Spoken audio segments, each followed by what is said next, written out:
Hold up. Wait a minute. Something ain't right. I like it, cut G.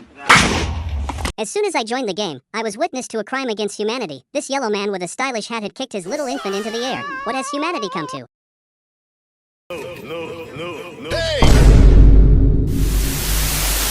Due to the overwhelming amount of crimes being committed, I decided to partake in the mischief. My target was my own infant child who was lying peacefully on the ground. I feel like a monster. As I reassured this tiny child that I would not hurt him, his abusive parent appeared from behind and began abusing the minor.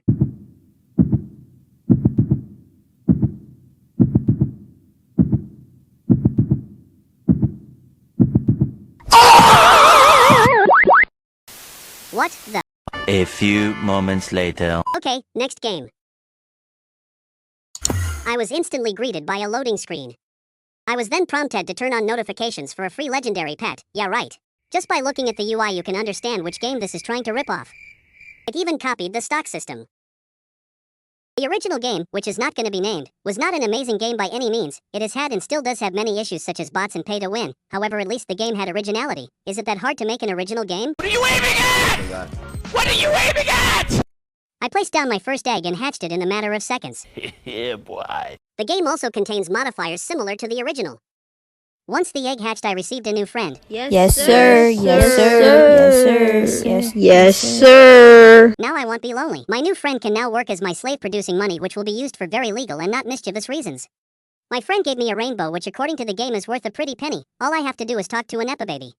The Nepa baby provided me with the money required for my future purchases just as I realized the abusive father from earlier had joined me. To no one's surprise, the abusive father went to harass the little Timmies that decided to play this horrid game. As the father who claimed his name was King continued to harass the other players. I admired one of the little Timmy's gardens.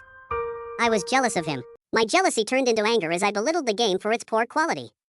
While I was exploring the area, my slave had produced another gift for me. A large red crystal. Oh my god! Wow! I stared at the obviously copied gear shop as I realized the blasphemous prices they were selling items for. A gold watering can for 159 Robux? Are you joking me? I purchased another friend egg and placed it, realizing it took more time to hatch than the previous one.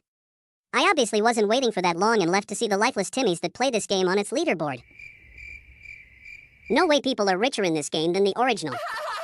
Following in King's footsteps, I begin to harass players in the game. Get over here! I asked them why they play this game, however their answers were quite boring. They were just bored.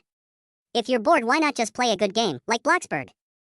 In conclusion, these games are by no means bad, however they lack any creativity, they're repetitive, and they also have a heavy pay-to-win aspect which in turn makes games annoying and quite boring. This is actually the main point of the video. Roblox nowadays is being flooded with cheap, no-effort copies which bring attention away from some hidden gems, for example some horror games like The Butchery or the Hangout game series. This doesn't only go for horror games but every genre. However, there isn't much we as players can do to give good games recognition other than playing them and sharing online. However, to even find these games you need to scour Roblox's cluttered homepage and search engine.